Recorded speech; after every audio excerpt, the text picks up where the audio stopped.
بسم اللہ الرحمن الرحیم۔ السلام علیکم دوستو، اپنے چینل اردو ناولز میں آپ تمام دوستوں اور چاہنے والوں کو خوش آمدید کہتا ہوں۔ امید ہے آپ سب دوست خیریت سے ہوں گے اور ہمارے ناول پازیب کو بہت زیادہ انجوائے کر رہے ہوں گے۔ تو آئیے ہم اپنی نئی قسط کا آغاز کرتے ہیں۔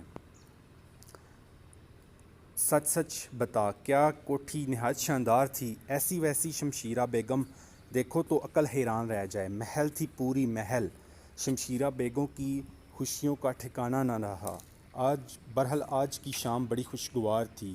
محفل سجنے لگی، مہمان آنے لگے، کچھ نئے مہمان بھی موجود تھے۔ نعمان فضلی صاحب بھلا کہاں جاتے، وہ بھی موجود ہی تھے۔ موسم کی مناسبت سے شمشیرہ بیگم نے لڑکیوں کو بڑے حسین لباس پہنائے تھے، اور پھر ماحول بھی کچھ ایسا ہی بن گیا تھا کہ موجود لوگوں کو لطف آ گیا۔ فضلی صاحب ایک طرف بیٹھے ہوئے تھے، لیکن پھر اچانک ہی ان کا دل دھک سے ہو گیا۔ کچھ نئے مہمان اندر آئے تھے، جن میں دو افراد خاص طور سے قابل ذکر تھے۔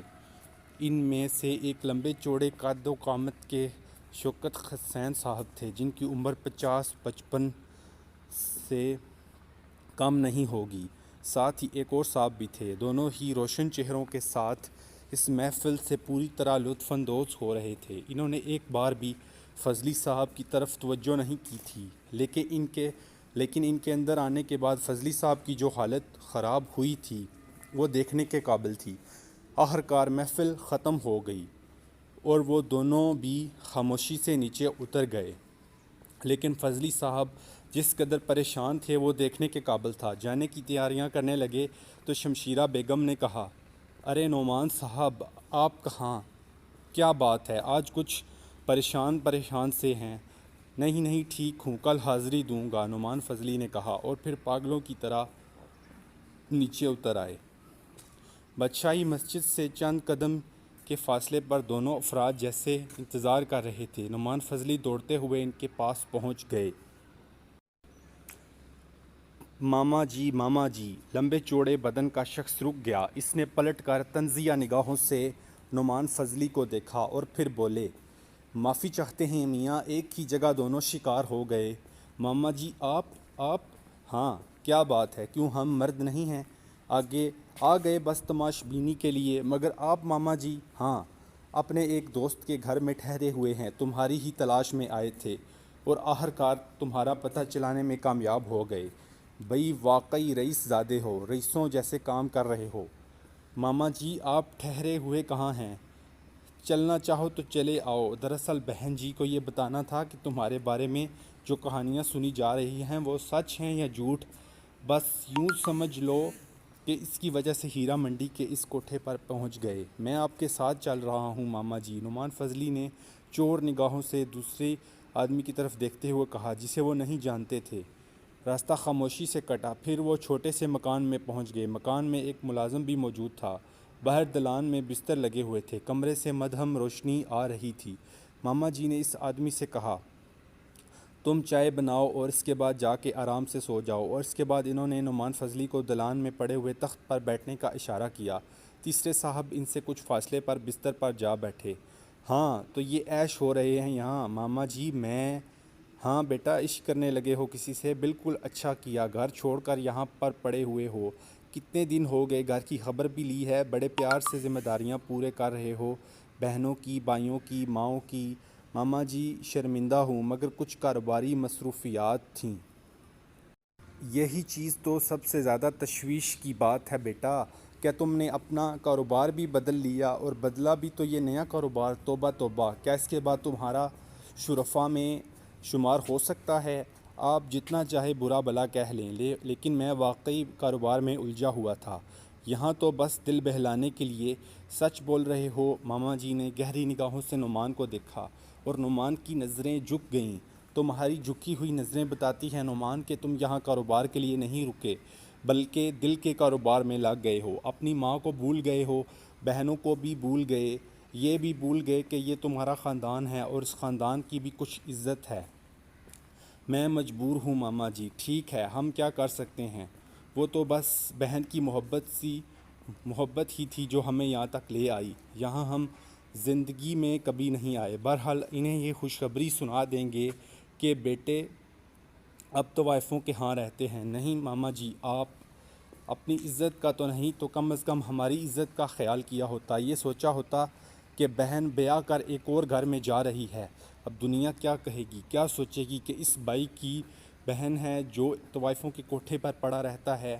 نہیں بھائی، بہن چاہے کتنا بھی برا مانے، روئے دھوئے، کچھ بھی کرے، لیکن ہم اس صورت میں شادی نہیں کریں گے تمہاری بہن سے، اپنے بیٹے کی۔ تمہارے کانوں میں بھی یہ بات ڈال دی ہے، لیکن ماما جی میرے معاملے کا میری بہن سے کیا تعلق؟ اس خاندان سے بھی تمہارا تعلق ختم ہو گیا نا۔ ٹھیک ہے، اب نیا خاندان بنا لیا ہے تو وائفیں ہی تمہارا عزیز و اقارب ہوں گی۔ تو آپ سمجھ لیں ماما جی کہ میں آپ کے لیے مر گیا، میں اپنے طور پر زندگی گزارنا چاہتا ہوں۔ تو ہم نے کب منع کیا ہے؟ تم اپنے طور پر زندگی گزارو، لیکن ہمیں بھی تو اپنے طور پر زندگی گزارنے دو بھائی۔ ہم اس صورت میں تمہاری بہن کو بیاہ کر اپنے گھر میں نہیں لا سکتے۔ میرا خیال ہے کہ ہم اس سے زیادہ اور کچھ نہیں کہنا چاہتے۔ باقی فیصلہ کرنا تمہارا کام ہے، اگر چاہو تو اس فیصلے سے اپنے گھر خود اطلاع کرا دینا، اور اگر تم نہ آئے تو سمجھ لو ایک طرفہ فیصلہ کرنے پر ہمیں کوئی اعتراض نہیں ہوگا، سمجھے؟ نعمان فضلی گردن جھکائے بیٹھے رہے۔ ماما نے اپنے ساتھی سے کہا، کیا کہتے ہو؟ ٹھیک ہے، آپ کا فیصلہ بالکل ٹھیک ہے، آپ میرے بزرگ ہیں ماما جی، آپ اماں سے بات کر لیں، میں اس معاملے میں کوئی مداخلت نہیں کروں گا۔ ٹھیک ہے، منظور ہے، تم آرام کرو، بس رشتہ ایک حد تک نبھایا جا سکتا ہے، ہمارا جو فرض تھا ہم نے پورا کر دیا، اب ہماری بہن یہ تو نہیں کہے گی کہ ہم نے یک طرفہ فیصلہ کر لیا۔ اچھا تم بھی چلو ہم بھی چلتے ہیں، خدا حافظ۔ ماما جی اپنی جگہ سے اٹھ گئے تھے۔ ماما جی کی یہاں آمد بھی اصل میں احسان مغل کی ایک اور کوشش تھی۔ حاجو میاں ان کے اعلی کار بنے ہوئے تھے اور شمشیرہ بیگم کے کوٹھے کی تمام تفصیلات خاص طور سے نعمان فضلی سے متعلق احسان مغل کو معلوم ہو جاتی تھیں۔ اکرام کا معاملہ بھی ان کے کانوں تک پہنچ چکا تھا اور رب نواز کا نام بھی۔ بہرحال اس کے بعد ایک نئے کھیل کا آغاز، یعنی ماما جی کا کردار اس کہانی میں داخل ہوا۔ ماما جی کو وہاں تک پہنچا دیا گیا اور انہوں نے سب کچھ اپنی آنکھوں سے دیکھا، اور پھر دوسرے کام کا آغاز ہوا۔ اس بار نعمان فضلی کی والدہ بھی ماما جی کے ساتھ آئی تھیں۔ احسان مغل سامنے آ کر تو کچھ نہیں کر رہے تھے، لیکن پیچھے سے بھرپور وار کر رہے تھے، اور ایک منصوبہ بندی کے تحت انہوں نے ماما جی کو ایک مکان بھی فراہم کر دیا تاکہ نعمان فضلی کو یہ معلوم نہ ہو سکے کہ ان کی والدہ بھی آئی ہیں۔ یہ سارا گیم اس پہلے گیم کے بعد ہوا تھا، اور نعمان فضلی کی والدہ رات بھر تسبیح لیے بیٹھی رہی تھیں اور اپنے بیٹے کے لیے دعا کر رہی تھیں۔ وہ تو خود بھی نعمان فضلی کے پاس جانا چاہتی تھی، لیکن منصوبہ بندی کے تحت پورے طریقے سے کام ہو رہا تھا۔ بہرحال نعمان فضلی کی والدہ پر غشی کے دورے پڑنے لگے تھے۔ جب ان کی حالت بہتر ہوئی تو رو رو کر کہا کہ اب کچھ بھی ہو جائے میں نعمان سے ضرور ملوں گی۔ کہاں ملیں گی ان سے آپا؟ کیا طوائف کے کوٹھے پر؟ ماما جی نے کہا، جہاں ہوگا میں وہاں جاؤں گی، کیا کروں نصیب ہی ایسے ہیں۔ نہیں، آپ وہاں نہیں جائیں گی، آپ اپنے بیٹے کی بھیک کسی سے مانگیں گی، اور کیا آپ کا خیال ہے کہ وہ طوائف آپ کی جھولی میں اس کی بھیک ڈال دے گی؟ بھول جائیے بہن جی اس بات کو، نعمان میاں کیا نہیں دے رہے اسے، یہ سونے کی چڑیا وہ آسانی سے کیسے چھوڑ سکتی ہیں؟ تو پھر تم ہی بتاؤ میں کیا کروں، میں زندہ نہیں رہ سکوں گی، یہ غم مجھے کھا جائے گا۔ تو پھر آپ لوگ میری تجویز پر عمل کریں تو کام بن سکتا ہے۔ احسان مغل نے اس معاملے میں مداخلت کی۔ بتاؤ تم بھی میرے بھائی ہو احسان مغل، کیا تجویز ہے؟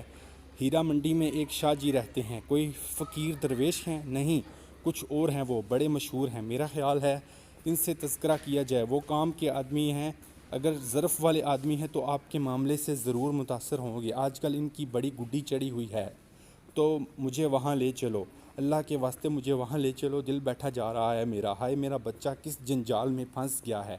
انتظام کیا گیا اور آخرکار ایک معزز اور عمر رسیدہ خاتون رب نواز شاہ کے دروازے پر پہنچ گئیں۔ یہاں دروازے ہمیشہ کھلا رہے کرتے تھے، اور اس وقت بھی رب نواز اور اکرام آمنے سامنے کھڑے تھے، دونوں کے ہاتھ میں لمبے چاقو دبے ہوئے تھے، اور رب نواز ہنس ہنس کر اکرام کو مشق کروا رہا تھا۔ نہیں، غلط، چاقو اس طرح سے پیٹ میں جائے جیسے صابن میں سے تار، اور پتہ بھی نہ چلے کہ وار کہاں سے گیا اور کب انتڑیاں باہر نکل آئیں۔ جب انتڑیاں باہر جھولیں تو پتہ چلے کہ چاقو پیٹ کو چھو گیا ہے۔ شاباش، ایسا ہی ہونا چاہیے، بڑا اچھا وار کیا ہے تم نے۔ لو اب ذرا سنبھلو بچو اس سے۔ رب نواز نے چاقو کے 2-3 ہاتھ دکھائے تو اکرام اچھل اچھل کر پیچھے ہٹتا رہا۔ پھر اس نے موقع پاتے ہی رب نواز کی کلائی پر وار کر دیا۔ اگر چمڑے کا پٹا ہاتھ پر نہ ہوتا تو کلائی چڑھ گئی تھی، لیکن رب نواز نے اس غیر متوقع وار پر ناراض ہونے کی بجائے خوشی سے اچھل پڑا اور اس نے اپنا چاقو زمین پر دے مارا اور زمین میں گڑ گیا۔ اس نے آگے بڑھ کر اکرام کو سینے سے لپٹا لیا۔ جی خوش کر دیا اوئے، خدا کی قسم جی خوش کر دیا، کیا چرکا لگایا ہے۔ ارے نظر اتارو میرے لال کی۔ اس نے تو ابھی اتنا ہی کہا تھا کہ نگاہ سامنے اٹھ گئی۔ اس نے ایک پردہ نشین بزرگ خاتون اور ایک مرد کو سوالیہ انداز میں کھڑے ہوئے دیکھا تو جلدی سے پراحترام انداز میں بولا، آپ لوگ دروازے پر کھڑے مجھے ذلیل کیوں کر رہے ہیں؟ دروازہ کھلا ہے، آئیے بہن صاحبہ آئیے۔ چادر میں لپٹی ہوئی خاتون اندر داخل ہوئیں تو شاہ جی نے انہیں بڑے احترام سے چارپائی پر بٹھایا اور پھر اپنے خاص آدمی دلبر خان سے بولے، دروازہ بند کر دو بھائی، ایک ضروری کام سے آپ کے پاس آئی ہوں۔ ہم لوگ ایک مشکل میں پھنس گئے ہیں، اگر آپ اجازت دیں تو ہم اپنی مشکل بیان کریں۔ آنسوؤں بھری آواز ابھری۔ رب نواز نے بڑی دلجوئی سے کہا، آپ بہن ہیں میری، آپ نے مجھے اس قابل سمجھا، میری چھاتی چوڑی ہو گئی۔ بتائیے کیا بات ہے، بے تکلفی سے بتائیے۔ شاہ جی، یہاں شمشیرہ بیگم نامی ایک طوائف رہتی ہے، اس کی 3 بیٹیاں ہیں۔ ہاں، کوثر، غزالہ اور شبانہ۔ میرا کوثر جہاں کے جال میں میرا بیٹا پھنس گیا ہے، وہ 3 بہنوں کا اکلوتا بھائی ہے۔ یہاں وہ دونوں ہاتھوں سے دولت لٹا رہا ہے اور وہاں خاندان کی عزت لوٹ رہی ہے۔ میرے شوہر کا انتقال ہو چکا ہے اور کوئی سرپرست نہیں ہے۔ آپ کے پاس فریاد لے کر آئی ہوں، کوئی صاحب دل ہی مظلوموں کی مدد کر سکتا ہے۔ تو شمشیرہ بیگم کے کوٹھے کا معاملہ ہے۔ رب نواز نے نوکیلی مونچھ مروڑتے ہوئے کہا۔ بزرگ خاتون ہچکیاں لے لے کر رونے لگیں۔ بمشکل انہوں نے تمام اپنے آپ کو سنبھالا اور بولیں، بیٹے میں تمہاری ماں کے برابر ہوں، میرا بچہ بری صحبت میں پڑ گیا ہے، اسے ایک سازش کے تحت اس چکر میں ڈال دیا گیا ہے، خدا کے لیے اسے بچاؤ۔ نہیں بہن صاحبہ، آپ ہرگز پریشان نہ ہوں، میں آپ سے وعدہ کرتا ہوں کہ اس سلسلے میں جو کچھ ہو سکے گا ضرور کروں گا۔ رب نواز نے دردمندی سے کہا، بہن کہہ رہے ہو تو بہن کی عزت بچا لو، تمہیں اللہ کا واسطہ، بس آپ کا اتنا کہہ دینا ہی کافی ہے، آپ اطمینان رکھیے۔ کیا نام بتایا آپ نے اس لڑکے کا؟ نعمان فضلی۔ لاکھوں کی دولت لٹا چکا ہے، راوی کنارے کوٹھی بنوا رہا ہے، سنبھلنے کا کوئی امکان نہیں ہے۔ سنبھل جائے گا، اچھی طرح سنبھل جائے گا، اور کیا خدمت کر سکتا ہوں میں آپ کی؟ رونا چھوڑ دیجئے، یوں سمجھیے کہ آپ نے یہ ذمہ داری میرے کانوں پر ڈال دی ہے۔ آپ آرام سے جائیے اور جو کچھ میں کہہ رہا ہوں اسے غور سے سن لیجئے۔ ہاں بولو۔ آپ واپس چلی جائیں، آپ کا بیٹا خود ہی آپ کے پاس واپس چلا آئے گا۔ بہت بہت شکریہ۔ رب نواز شاہ بڑے احترام سے اسے دروازے تک پہنچانے گیا تھا، پھر وہ اندر آ کر چارپائی پر بیٹھا تو اس کے چہرے پر گہری سوچ کے آثار تھے۔ کیا ہوا شاہ جی؟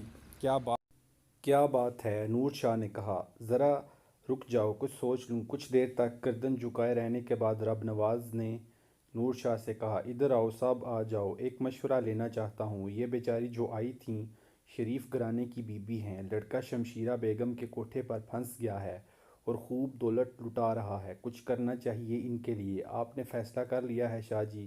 بس سمجھ لیجئے ہم سب کا فیصلہ ہے۔ کیا نام ہے اس کا بتائیں، پھینٹی لگا دیں گے۔ 2-4 بار دھلائی ہوگی تو عشق کا بھوت سر سے اتر کر پیروں میں آ گرے گا۔ ایسا نہیں ہو سکتا، نا، ایک چکر ہے اس میں۔ وہ کیا شاہ جی؟ 22 طوائفوں کے محلے میں رہ رہے ہو، ان کی دکانداری خراب کرو گے تو کون خوش رہے گا تم سے؟ اور پھر وہ نہیں ہو سکے گا جو دل میں ہے۔ ایک اور ترکیب سوچی ہے میں نے، تو بتائیے کیا کرنا ہے؟ ہمارا شیر اس کام کی ابتدا کرے گا۔ کیوں شہزادے؟ رب نواز نے اکرام کی طرف دیکھ کر کہا۔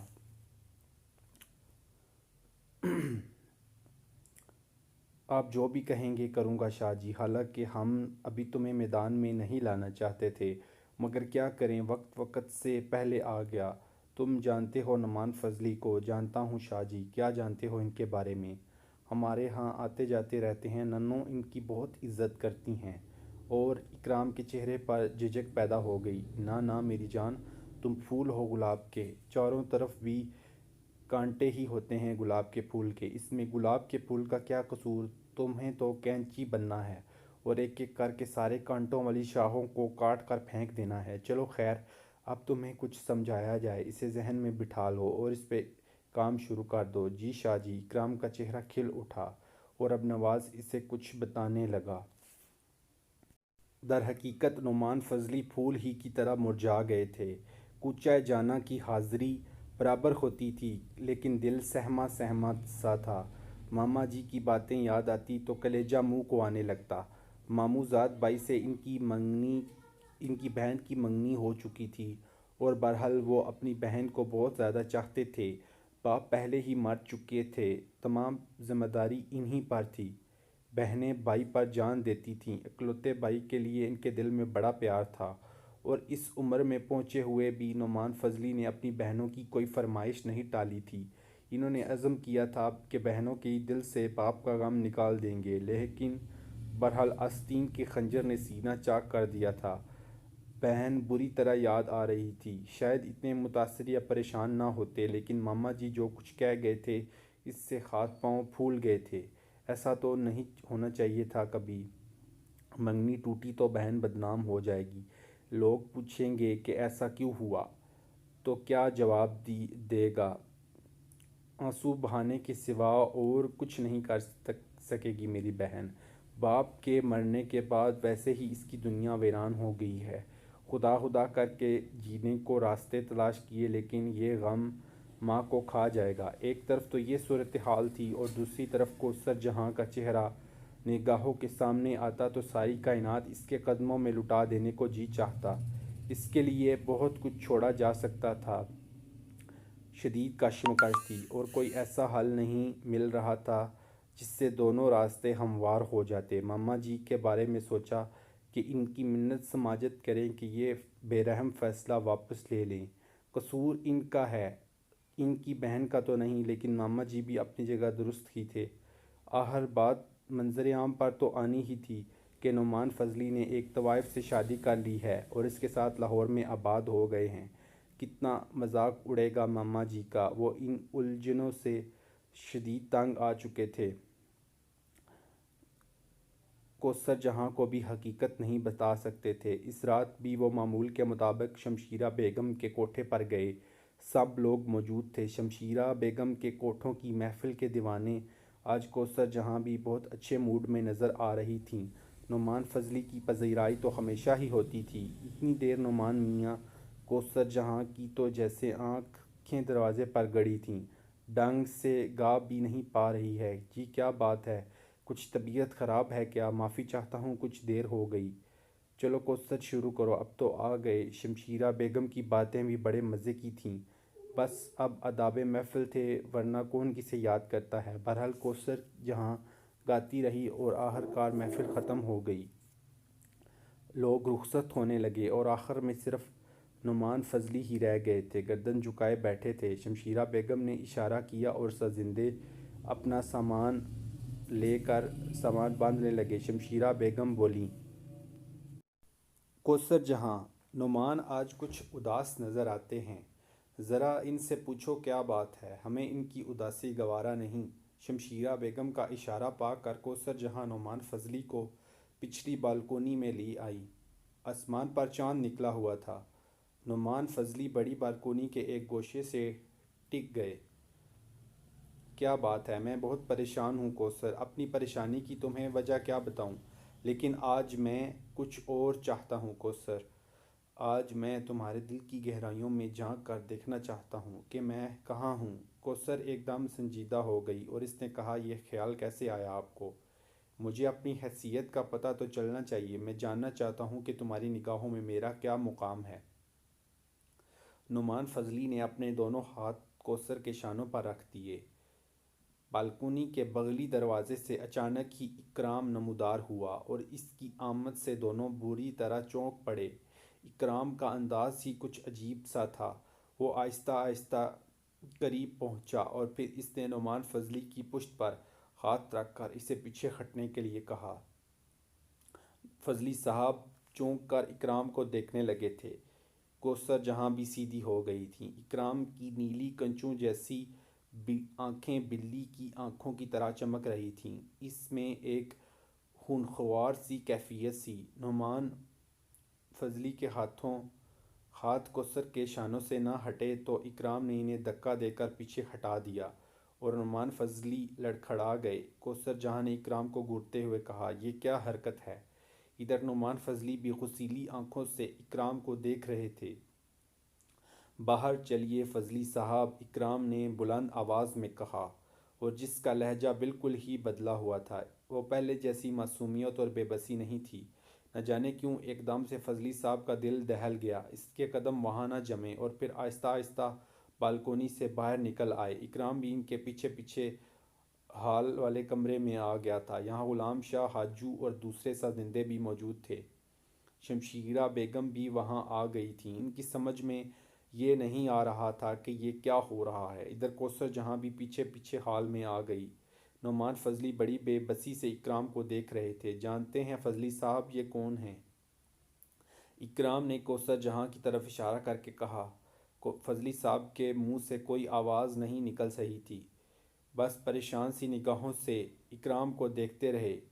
اکرام نے کہا، یہ میری ماں ہے فضلی صاحب، ماں ہے میری، اور میں اتنا چھوٹا نہیں ہوں کہ آپ کی طرح اس طرح اپنی ماں کے قریب آپ کو دیکھ سکوں۔ شمشیرہ بیگم چونک اٹھی۔ یہ بالکل نئی بات تھی، کوٹھوں کی دنیا میں شاید سب سے عجیب اور انوکھی بات۔ شمشیرہ بیگم کی اس وقت جو حالت ہو رہی تھی وہ ناقابل بیان تھی۔ انہیں احساس ہو رہا تھا کہ اکرام ان کے گھر کو برباد کرنے پر تلا ہوا ہے، جس کی وجہ سے خاموشی اختیار کی تھی، مگر آج اسی کے اوپر اور حملہ ہو گیا تھا۔ شمشیرہ بیگم برداشت نہ کر سکیں، بلبلا کر آگے بڑھیں اور اکرام کے کالر کو پیچھے کھینچتی ہوئی بولیں، کتے کے پلے بے غیرت کمینے، جانتا ہے یہ کون ہے؟ تو ان سے بدتمیزی کر رہا ہے۔ نعمان میاں، یہ لڑکا بہت دن سے پاگل ہو رہا ہے، معاف کر دیں اسے۔ آج کے بعد اس کا پاگل پن ہمیشہ کے لیے ختم ہو جائے گا۔ میں کہتی ہوں پیچھے ہٹ۔ شمشیرہ بیگم نے اکرام کو زور سے دھکا دیا، لیکن خود ہی لڑکھڑا کر گرتے گرتے بچیں۔ اکرام پتھر کے ستون کی مانند اپنی جگہ کھڑا رہا۔ شمشیرہ بیگم کے وہم و گمان میں نہیں تھا کہ اس کمزور سے بچے کو جو انہی کے ٹکڑوں پر پروان چڑھا ہے، اس قدر طاقت مل جائے گی کہ وہ اسے اس کی جگہ سے ہلا بھی نہیں سکیں گی۔ انہوں نے خود کو سنبھالا اور پھر اکرام کی پشت پر 2 ہتھڑ مارے۔ تیرا ستیہ ناس ہو جائے، نکل جا یہاں سے ہمیشہ کے لیے، میں اس گھر میں اب تیری صورت نہ دیکھوں۔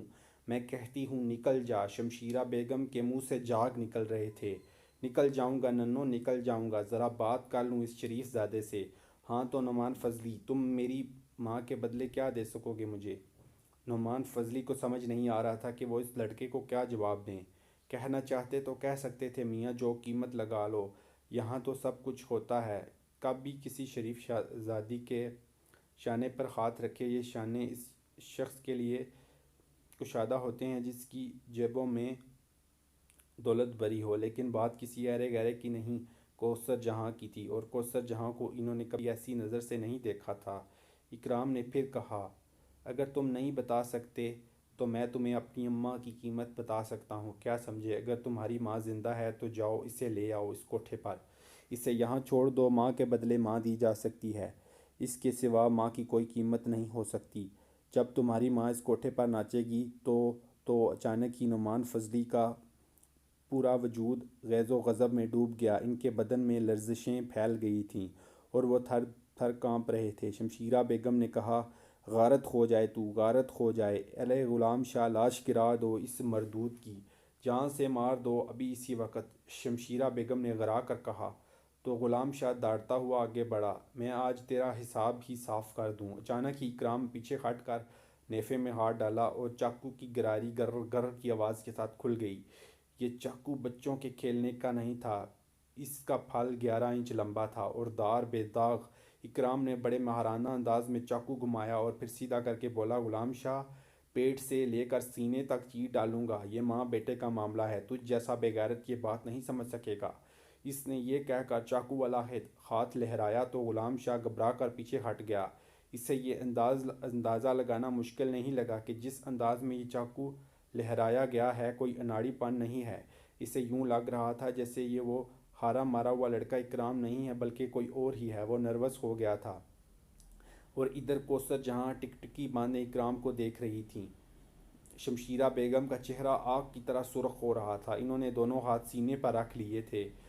نعمان فضلی کا رواں رواں کانپ رہا تھا، وہ بری طرح بدحواس ہو چکے تھے۔ جو الفاظ اکرام نے اپنے منہ سے ادا کیے تھے، ان کے بدلے میں جان دی جا سکتی تھی۔ ان کی غیرت اس قدر مردہ نہیں ہوئی تھی کہ کوئی ان کی ماں کی کوٹھے پر لڑنے کی بات کرے اور وہ اسے زندہ چھوڑ دے، لیکن کیا کرتے، یہ تو جوابی کارروائی تھی، پہل انہوں نے کی تھی، اور ایک ماں کے بیٹے کی غیرت جاگ اٹھی تھی۔ اس کے منہ سے جو کچھ نکلا تھا وہ بالکل فطری تھا۔ اپنی ماں کا پرنور چہرہ نعمان فضلی کی نگاہوں کے سامنے آ گیا۔ وہ مقدس وجود ان کے روئیں روئیں کے لیے دعا مانگتا تھا، اور آج اس مقدس وجود کو کوٹھے کے وجود کے ساتھ داغدار کر دیا گیا تھا، اور یہ سب کچھ ان کی اپنی وجہ سے ہوا تھا۔ یہ الفاظ اپنی ماں کے لیے کہلوانے والے وہ خود تھے۔ اگر وہ کوٹھے پر نہ آتے تو ان کی ماں کا مقدس نام اس طرح داغدار نہ ہوتا۔ ذہن کی چرخیاں اس برق رفتاری کے ساتھ چل رہی تھیں کہ پورا وجود گھوم رہا تھا، اور انہیں اپنا گھر یاد آ رہا تھا، بہنیں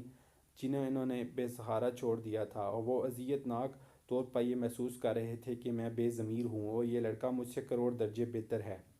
جب میں نے اس کی ماں کے بارے میں نہیں سوچا، تو جب اس نے اس کے رشتے کا احترام نہیں کیا، تو وہ میرے رشتے کا احترام کیوں کرے گا؟ چنانچہ چند ہی لمحوں میں احساس کی اتنی مسافت طے کر لی تھی فضلی صاحب نے کہ ناقابل بیان۔